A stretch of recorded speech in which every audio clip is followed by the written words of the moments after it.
নমস্কাৰ সমবাসী ৰাজ্যলৈ মই ৰূপজ্যোতি বৰ্মন আৰু আপোনালোকে চাই আছে অসমীয়া টেক জ্ঞান। আজি আমি কথা পাতিম কম্পিউটাৰৰ অপটিকেল মাউচ এটাই কেনেকৈ কাম কৰে। তেনে বলক।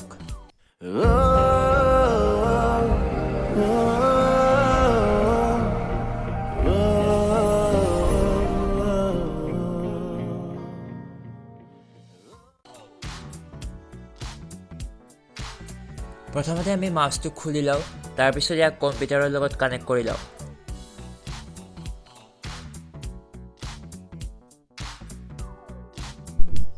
সো ইয়াত আপুনি দেখিব পাইছে ইয়াত এটা LED লাইট আছে।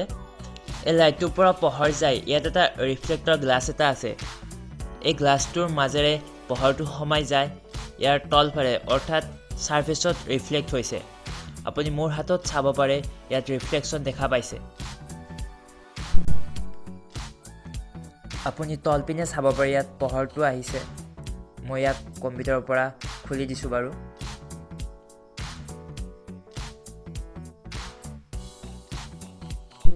সাৰ্কিটটো উলিয়াই লৈছোঁ।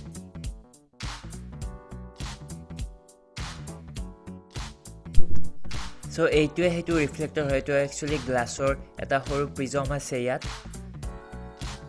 আপুনি চাব পাৰে এই প্ৰিজমটোৰ মাজেৰে পোহৰ গৈ তলপিনে সাৰফেসত পৰেগৈ আৰু সাৰফেসৰ পৰা পোহৰ আহি আপুনি ইয়াত এটা সৰু গোলাকাৰ পাৰ্ট দেখা পাইছে আৰু পোহৰটো সাৰফেসত ৰিফ্লেক্ট হোৱাৰ পিছত এই পাৰ্টটোৰ মাজেৰে সোমাই গৈ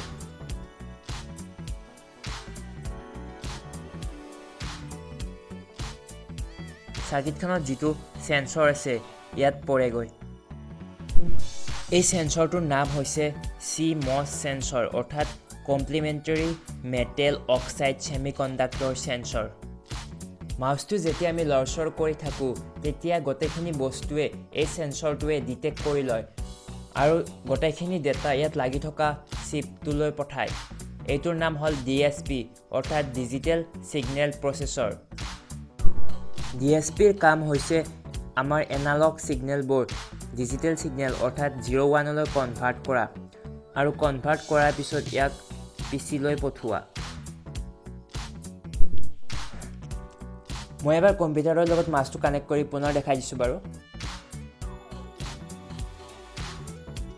আপুনি নিশ্চয় দেখিব পাইছে LEDটোৰ পৰা পোহৰ আহি ৰিফ্লেক্টৰ অৰ্থাৎ গ্লাছটোৰ মাজেৰে সোমাই গৈ এই সাৰফেসত পৰিছে আৰু সাৰফেসৰ পৰা পুনৰ ৰিফ্লেক্ট হৈ ইয়াত থকা গোলাকাৰ পাৰ্টটোৰ মাজেৰে সোমাই গৈ সাৰ্কিটখনত থকা সেন্সৰটোত পৰিছে।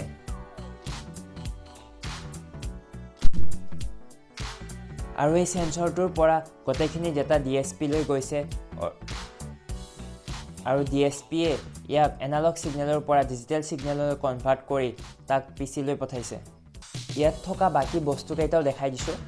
ইয়াত ওপৰফালে দুটা বগা ৰঙৰ ছুইচ দেখা পাইছে। এটা হ'ল মাউচৰ ৰাইট ক্লিকৰ কাৰণে আৰু আনটো হ'ল মাউচৰ লেফ্ট ক্লিকৰ কাৰণে। ইয়াত আন এটা বগা ৰঙৰ ছুইচ দেখা পাইছে। সেইটো ছুইচ হ'ল আমাৰ মাউচৰ যোনটো এটা সৰু চকা থাকে সেইটোৰ কাৰণে। চকাটো খুলি কিনে মই দেখাই দিছোঁ। এইটোৱে সেইটো বগা ৰঙৰ ছুইচটো। এতিয়া কথাটো হ'ল আমাৰ ইয়াত যোনটো চকাটো আছে সেই চকাটোৱে যোনটো স্ক্ৰল আপ বা স্ক্ৰল ডাউনত আমি ব্যৱহাৰ কৰোঁ সেইটোৱে কেনেকৈ কাম কৰে।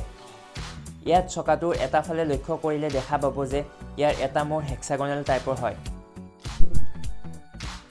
আৰু চকাটোৰ এই মূৰটো যোনটো ফালত লগোৱা হয় আপুনি সেইটো মূৰো চাব পাৰে, সেইটো এটা হেক্সাগনেল টাইপৰ মূৰ হয়। মই লগাই কিনে স্ক্ৰল আপ স্ক্ৰল ডাউন কৰি দেখাই দিছোঁ আৰু চকাটোৰ হেক্সাগনেল মূৰটো যোনটো ফালত লগোৱা আছে সেই মূৰটোৱে ডিটেক্ট কৰে যে চকাটো অৰ্থাৎ স্ক্ৰল আপ কৰিছে নে স্ক্ৰল ডাউন কৰিছে আৰু সেই গোটেই ইনফৰমেশ্যনখিনি DSPলৈ পঠায় আৰু এনেকৈ গোটেই সম্পূৰ্ণ মাউচটোৱে কাম কৰে।